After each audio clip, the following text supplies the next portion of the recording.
नमस्कार मिथिला, अहाँ सब देख रहल छी चैनल मैथिली स्नेही। मैथिली स्नेही चैनल यूट्यूब पर में हम मैथिली भाषा के संवर्धन हेतु बनेने छी। सबसे पहले आइ रंगोत्सव होली के शुभकामना संपूर्ण सब्सक्राइबर के, संपूर्ण पाठक वृंद के, जे भी केओ हमर लिसनर छी सब गोटा के दऽ रहल छी, संपूर्ण देशवासी के दऽ रहल छी। तऽ आइ कथा यात्रा में जे हम कथा अहाँ सबके समक्ष सेलेक्ट केलहुँ हँ, एहि कथा के सूत्रधार छथि अपना मैथिली साहित्य के प्रतिष्ठित कालजयी रचनाकार प्रोफेसर अमरनाथ झा। प्रोफेसर अमरनाथ झा के कए गोट रचना, बहुत रचना हम रखलियनि हँ आ आइ फेर एकटा हिनकर रचना राखि रहल छी। अपन प्रतिक्रिया जरूर राखब। रचना के शीर्षक छियै कवयित्री पत्नी। हास्य रस में लिखल रचना छै। मैं हरिमोहन बाबू के बाद जे छै से या एहन तरह के रचना सब लिख रहल छथि। तऽ बेस लेल जाउ आजुक ई रचना कवयित्री पत्नी। पत्नीक प्रेम भरल उलहन उपराग सुनैत सुनैत उमेश बाबू निर्णय केने रहैत जे रवि दिन संध्याकाल सिनेमा देखब। रवि एलै, रविक साँझो एलै। उमेश बाबू माछ नेने बाजार से डेरा पहुँचला। माछ अनने रहैत, सिनेमा जेबाक तऽ जोश रहबे करनि। आवेश में कहलथिन थाकि जाइत छी, कने एम्हर आउ, पैर महक जूता खोलू। पत्नी के कहलखिन जे पैर महक जूता खोलू। पत्नी कहलखिन किया, हाथ में मेहंदी लागल अछि, अपने से जूता खोलि लेब से नहि हैत। ई तऽ एतनीटा बेस में लटि गेला अछि, बूढ़ भऽ गेला। ई कहि दै छी, एखन हमरा नहि टोकू। पत्नी के कर्ण कटु बात सुनि कऽ उमेश बाबू छटपटाए लगला। बजला जे सिनेमा नहीं जेबै की? नहीं जाब हम। पत्नी कहलखिन नहीं जाब, नाच गान मारि पीट सिनेमा की थिकै, पाइ नष्ट करब, नहीं जाब हम सिनेमा। उमेश बाबू बिहवल होइत बजला, भला कहू तऽ आब से कोना होयत, टिकटो कटा कऽ लऽ अनलियै। बाप रे, ई तऽ कपार खा जेता, तरंग में छी एखन। ई कहि कऽ हुनक पत्नी मसनग पर ओंघैट कऽ चश्मा लगा कऽ ठोर पटपटबैत फेर किछु लिखबा में व्यस्त भऽ गेली। उमेश बाबू ई हाल देख कऽ हतप्रभ भऽ गेला। उमेश बाबू अब आईना में मुँह देखलनि, हीरोइन सभक चेहरा मन मानलनि। तखन रोमांटिक मूड में बजला, मानिनी आब उचित नहीं मान, एखनुक रंग एहन सन एहन सन नकिया के गीत नहीं गाओ, तंग नहीं करू। पत्नी कहलखिन। अहिना किछु काल धरि उमेश बाबू आ हुनका पत्नी में विवाद होइत रहलनि। अंत में उमेश बाबू तमसा कऽ पैर पटकैत असगरे सिनेमा देखऽ के लेल चल गेला। 10 बजे राति में कोनो गीत गुनगुनबैत उमेश बाबू डेरा पहुँचला। बजला, आह, अहाँ तऽ चूकि गेलहुँ। गीत, सस्पेंस, डांस सब किछु छलै। पत्नी मसनग में ओंघैठ किछु लिखते रहथिन। डपटैत कहलखिन, चुप रहू, चुप करू, कथा नहीं पसारू अहाँ अपन। उमेश बाबू सिनेमा में तरह तरह के भोज्य सामग्री देखने रहथिन। भूख आन दिन से आइ बेसिए लागि गेल रहनि। बजला, अच्छा भेलै, बहुत भेलै, भोजनो तऽ दिअ। पत्नी हाथ चमकाबैत कहलथिन, एतेक सवेरे अहाँ तऽ चिलकर जकाँ करै छी यौ। आई रे बा, सवेरे 11 बजे राति के लोक सवेरे कहता। ई कहैत पत्नी लग से हटि कऽ ई बुझऽ गेला जे कथी में ई व्यस्त छथि। देखलथिन जे 5-10 टा कविता के पोथी, 5-7 टा पत्रिका, 25-30 टा सादा पन्ना, कतौ किछु किछु पत्नी के हाथ से लिखल। टेबुल पर रविन्द्रनाथ टैगोर के फोटो, एक कात में कालिदासक ग्रंथावली, एकटा पन्ना नीचा में खसल रहे, तकरा उमेश बाबू चुपचाप उठा लेलनि आ दोसर कोठरी जाके पढ़ऽ लगला। पन्ना सबसे ऊपर लिखल रहे प्रेम निमंत्रण, आ तकर नीचा में लिखल रहे कल्पना किरण, आ तकर बाद कविता जकाँ किछु लिखल रहे। पन्ना के पीठ पर रचि रचि कऽ लिखल रहे एकटा पत्र,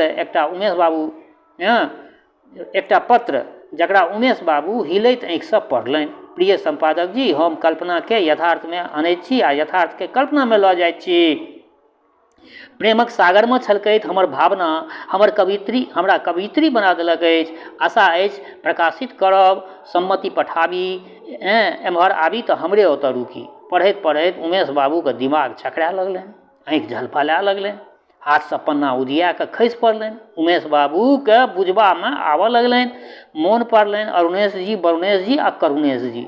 उमेश बाबू ओना अपने साहित्यिक लोक नहीं छथि, मुदा हिनक भागिन वरुणेश जी माने स्त्री जकाँ केस रखनिहार, हिनक मसियौत अरुणेश जी यानी सर्वोदयी झोरावाला, हिनक मित्र करुणेश जी माने चूड़ीदार पैजामा वाला कवि, कथाकार, नाटककार छथिन। तेँ उमेश बाबू के साहित्यिक जबरदस्ती साहित्यकार बनऽ पड़ै छनि। साँझ होइत छै, अरुणेश जी, वरुणेश जी, करुणेश जी आ हुनक संग लागल 1-2 आर कवि कथाकार पहुँचै छथिन। चाह चलै छै, नाश्ता चलै छै आ चलै छै कविता के धारा। उमेश बाबूके पत्नी चाह परसै छथिन, पान पर बढ़बै छथिन, जर्दाके डिब्बा दै छथिन आ कखनो कखनो कऽ ठाढ़ भऽ कऽ कवितो सुनै छथिन। उमेश बाबूके कविता तऽ बुझबामे नहि अबै छनि, मुदा ई जनैबा ले कि ओहो साहित्य बुझै छथिन, बाजल करै छथि। माने कि कवि सब जे छथि से अद्भुते होइ छथि। कोना एतेक बात फुरि जाइ छनि।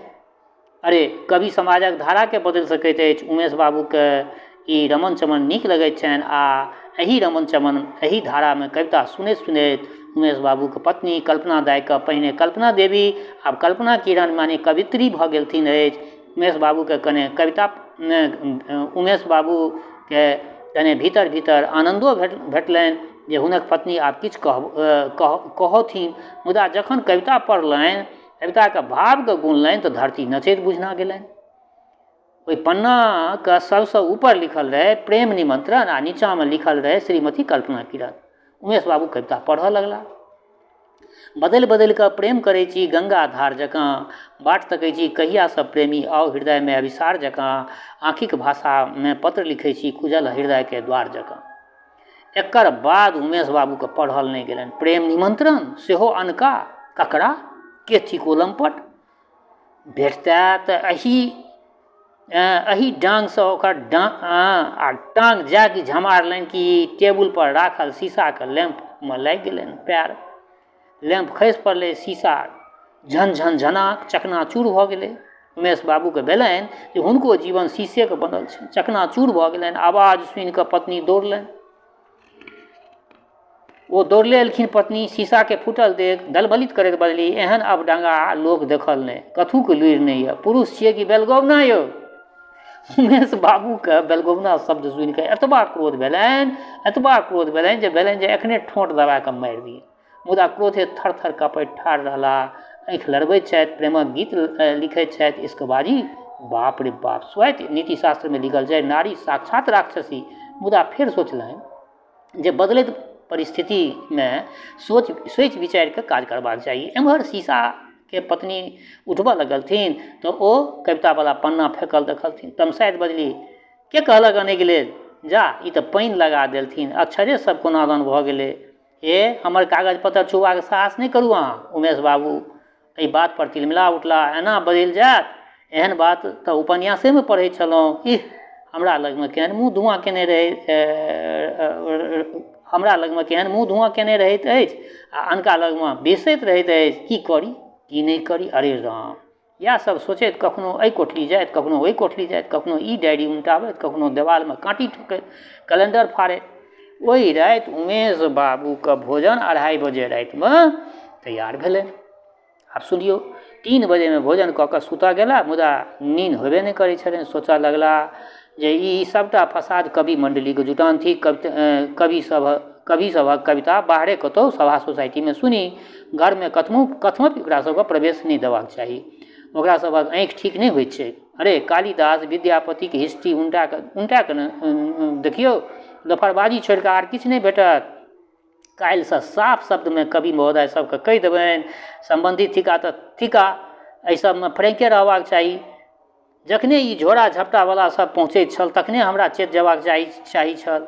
से तऽ हम शुद्ध लोक, बुझलिए सतयुगे थिकै, हमरे जकाँ सब परदारेसु मातृवत बुझैत छै। आब तकर फल भोगैत रहू। सएह तऽ हमरा होइत छल जे स्नेह बस अबै जाइए ई रानी घाटसँ, से कतऽसँ जुमैत जाइत छल। वरुणेश जी गर्दनी बागसँ गर्दनि छोपऽ अबै छलाह, करुणेश जी माल सलामीसँ सलाम बजबऽ अबै छलाह आ अरुणेश जी पटना सिटीसँ सिटी बजबऽ अबै छलाह। अनेरे लोक एतेक दूरसँ आयत। आइ उमेश बाबूके बुझना गेलनि जे हुनकर पत्नी सुन्दरो छथिन।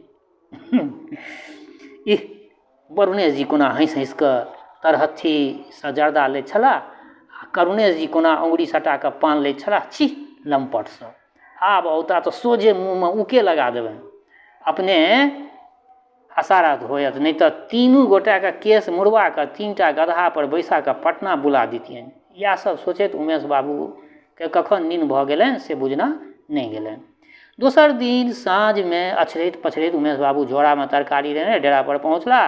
पत्नी बेस साज श्रृंगार केने रहथिन, माथमे उँचका खोपा बनने रहथिन, बीच में एक आधटा केसके लट छोड़ि देने रहथिन। पतिके आबिते बिसैत पूछलथिन जे अहाँके मेघक घोघ तर नुकायल चंद्रमा केहन लगैत अछि। उमेश बाबूके हाट बाजार करबामे 15 टका कतहु गड़बड़ा गेल रहनि, हिसाब करबामे व्यस्त रहैत। बजला एखन नहि टोकू। उमेश बाबू पत्नी दिस तकलखिन तऽ सन रहि गेला। आँखिमे काजर केने रहथिन, ठोरमे लिपस्टिक लगेने रहथिन, बाँहिके उघाड़ कऽ कऽ ब्लाउज पहिरने रहथिन। पतिके एहि रूपक तमसायल चेहरा देख कऽ पत्नी कहलथिन अहाँके की किछु भावना अछि?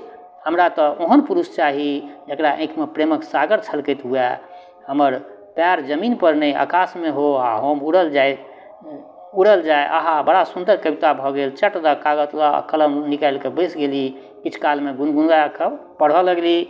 उड़ल जाए प्रेमक पैंख लगा आकाश में उड़ल जाए। उमेश बाबू तीव्र स्वरे बजला बंद करू ई नाच गान। पत्नी विह्वल होइत कहलथिन अहाँ तऽ सिलौट छी, सिलौट। अहाँ हमर भावना, आहा की यथार्थवादी कविता भेल। कुंठा आ संत्रासक दर्शन करौते फेर कागज पर लिखऽ लगली। लिखऽ पढ़ऽ लगली अहाँ तऽ सिलौट छी, सिलौट। अहाँ पर पीसल जा सकैए, अहाँके कुटल जा सकैए, कोनो कलात्मक चित्र वा कविताके पाँति नहीं रचल जा सकैए। हाय रे हमर भाग्य, आगाँके पाँति सुनू। हमर जीवनक समस्त भावना एहि सिलौट पर पिसाइत पिसाइत कुंठित भऽ गेल। हमर कल्पनाके पतंग आकाशसँ खसि कऽ भूलुंठित भऽ गेल। आहा ई यथार्थवादी कविता अरुणेश जी सुनता तऽ कतेक प्रसन्न हेता। वरुणेश जी प्रशंसाके पथार लगा देता। एम्हर उमेश बाबू सोचऽ लगला जे अरुणेश जीके टाँग तोड़बाक चाही कि हाथ, गोटा गोटी के केस नोचि लेबाक चाही कि ठाम ठाम ब्लेड लऽ कऽ हाथ पैरके छलनी कऽ देबाक चाही। आइ किछु तेहन विदाइ करबनि जे फेर कहियो अयबाक साहसे नहि कऽ सकैत छथि। आ तैयो यदि अयला तऽ एहि रानी घाटसँ सोझे बाँस घाट पहुँचा देबनि। इएह सब सोचैत रहैत कि वरुणेश जीके आवाज सुना पड़लनि। एकाएक हड़बड़ा उठला, की करबाक चाही। लपकि कऽ भीतरसँ एकटा ठेंगा आनऽ गेला। एतबेमे हुनक पत्नी गेट लग जाकर तीनू गोटेके अत्यंत आह्लादसँ स्वागत करैत बीच बीचमे मुस्कान छीटैत घरमे बैसेलखिन। सोफा पर सब गोटा बैस गेला। सबके बैसा कऽ रामफलके इशारा केलखिन। हुनकर पत्नी, उमेश बाबूके पत्नी रामफलके पहिने बुझा देने रहथिन जे आइ जलखैमे की सब हेतै। उमेश बाबूके कवियत्री पत्नी बीच बीचमे अध्यक्षता करैत बैसली। आगाँमे एकटा पियरका फाइल रखलनि। वरुणेश जी सेहो गोल बना कऽ बैसला। उमेश बाबूके पत्नी कल्पना किरण कने मुँह पर लज्जाके भाव आनलनि, कने बिहसली। तखन बजली हमरा जीवनमे क्रांतिकारी परिवर्तन आबि गेल हँ।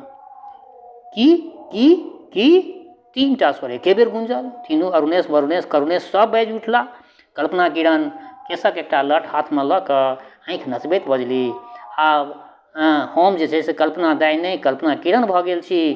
हम आब मात्र पत्नी नहि कवियत्री सेहो भऽ गेल छी। सएह तऽ करुणेश जी बजला हमरा तऽ पहिने आभास छल अहाँके भावनामय आँखि कवि हृदयके परिचायक छल। तखन हुनका रोकैत करुणेश जी बजला अहाँ जे गपमे अलङ्कारक वर्षा करैत छलहुँ ओहीसँ हम बुझि गेल छलहुँ। हुनका रोकैत अरुणेश जी कहलखिन नारी तऽ स्वयं कविता होइत अछि आ जँ कविता बनाबऽ लागे नारी तऽ रसक तऽ वर्षा भऽ जाइ छै।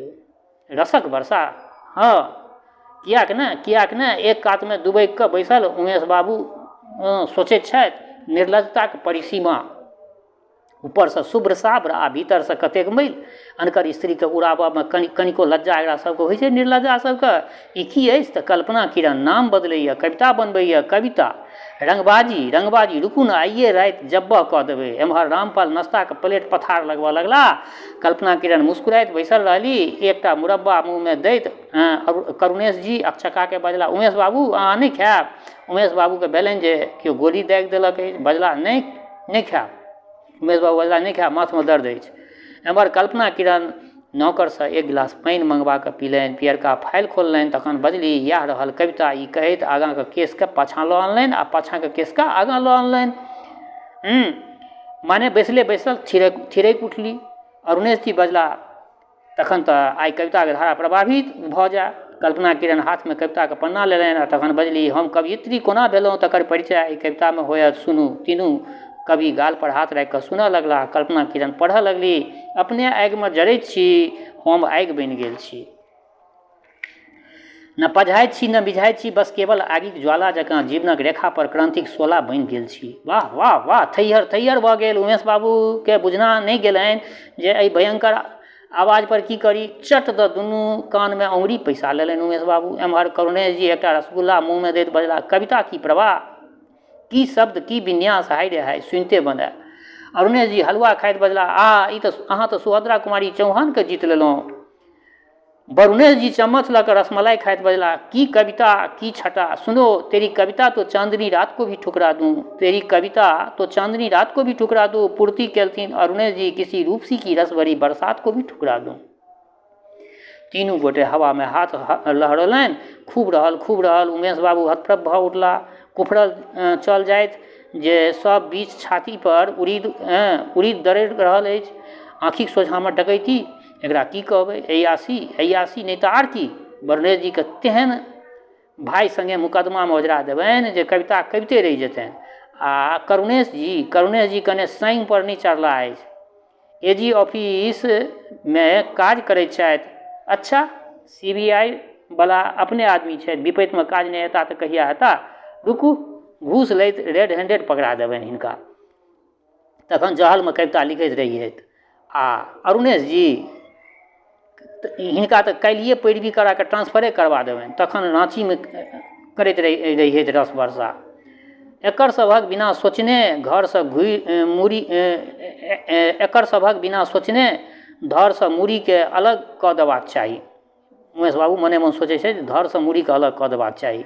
कंट्रोल नहीं राखल होयत, भैंस जाय भसैत छी तऽ भासू आनक स्त्री के कियाक बहका रहल छियै।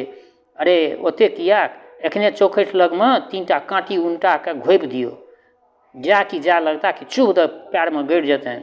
एम्हर चलि रहल अछि ठहाका। वरुणेश जी बाजि रहल छथि, आगाँ सुनाउ। प्रशंसा सुनि सुनि कऽ कल्पना किरण के आँखिक कोर छलछला उठैत छनि। भावना के मचकी पर झुलैत फेर कविता पढ़ऽ लगैत छथि। ओ सावन भादवक वर्षा धार में भाव हमरो चमकैया, सरदक सिंगारहार जकाँ कखनो के मोन हमरो गमकैया। पतझड़ो में झरना जकाँ प्रेम हम जगबै छी, बसंतक आंगन में कोयली हम कहबैत छी। अरुणेश जी डनलप के पिल्लो पर 3-3 हाथ कूदैत बजला, क्या कविता है, नशा है तेरी कविता में, बेहोश मैं हो जाता हूँ। पूर्ति केलथिन वरुणेश जी, पलक खुलते नहीं खुलती, मदहोश मैं हो जाता हूँ। करुणेश जी बजला, अहाँ तऽ कालिदासो के पाछाँ छोड़ि देलियै। अरुणेश जी कने आगाँ बढ़ैत बजला, अरे कालिदास की, हमरा तऽ शेक्सपियर के अध्ययन अछि, हुनक सोनेट में एहन भाव कतऽसँ एतनि। कल्पना किरण आइ पहिले दिन जीवन में एहन आनंदक बोध केने रहैत। प्रशंसा से उछलऽ लगली, बाजा लागैत तऽ चुप भऽ जाइत, चुप होबऽ लागैत तऽ बजना जाइत। बजली, आब की करी। अरुणेश जी बजली, करी की, एकरा सबक प्रकाशन हेबाक चाही। कल्पना किरण सौचाइत बजली, मुदा संपादक जी एकरा छपता तखन न। वरुणेश जी बजला, नहीं कोना छपता, एखन ओ हमरा मुट्ठी में बंद छथि। करुणेश जी बजला, कियाक न छपता, नहीं छपता तऽ बाट चलैत पीट देबनि, पिटवा देबनि। फाइल में से बाहर कऽ के 3टा कविता प्रकाशन हेतु देलथिन। कविता के उल्टा पुल्टा के वरुणेश जी बजला, एकटा हम संशोधन एहिमे करऽ चाहै छी। कल्पना किरण आतुर होइत बजली, की, कथी में संशोधन, अहाँके नाम में। वरुणेश जी बजला, देखू अहाँ लिखलिए के अछि श्रीमती कल्पना किरण, एहिमे से श्रीमती हटा दियौ, कारण ओहिसँ स्पष्ट होइत अछि जे अहाँ विवाहित छी। कल्पना किरण बजली, हाँ से तो हम विवाहित छियै, नीक की अधला स्वामी तऽ जीविते छथि। उमेश बाबू सोचलनि, अच्छा नीक की अधला, एतेक तक, नहीं आब नहीं रहल जायत। उमेश बाबू धोती के साँची में किछु नुकाने भनसाघर गेला, फेर आबि कऽ बैसि रहला। एम्हर वरुणेश जी कहि रहल छलथिन, जँ बुझत जे अहाँ अविवाहित छी तऽ अहाँके प्रति लोकक आकर्षण बढ़तैक, पत्र आवत, फोटो मांगल जायत, ऑटोग्राफक मांग होयत। कल्पना किरण बजली, तखन तऽ सएह हेबाक चाही। वरुणेश जी बजला, तेँ हम कहब जे श्रीमती के बदला में सुश्री कऽ दियौ। करुणेश जी हड़बड़ाइत बजला, सुश्री से नीक होयत कुमारी। अरुणेश जी बजला, हाँ कुमारी कल्पना किरण, एहिमे अनुप्रास सेहो छै। ई प्रस्ताव सर्वसम्मति से पास भऽ गेल। सब पन्ना पर श्रीमती कल्पना किरण के काटि के कुमारी कल्पना किरण बना देल गेलै। अरुणेश जी बजला, आब तऽ 11 बाजि रहल छै, एकटा अहाँ कल्पना जी के गीत गाबि कऽ कल्पना जी एकटा अहाँ गीत गाबि कऽ अपन कविता सुना दिअ। कल्पना किरण बजली, जायब कियाक, आइ राति में काव्य निशा कहियो आ भरि राति कविता सुनबा सुनेबामे बिता दियौ। एते आइ राति ई लोकनि रहता, मने मन उमेश बाबू गुम्हरला। कहर करैया ई जनाना। मामला आब सीरियस भेल जा रहल अछि। स्त्री तऽ भ्रष्टा भइए गेली, आब अपनो जान पर आफत पड़ि गेल। हमरा खण्डी खण्डी काटि कऽ बोरामे बन्द कऽ कऽ नालीमे फेक आयत। एतेक सस्ता छै हमर हत्या। क्रोधे संपूर्ण शरीरमे तरंग आबि गेलनि उमेश बाबूके।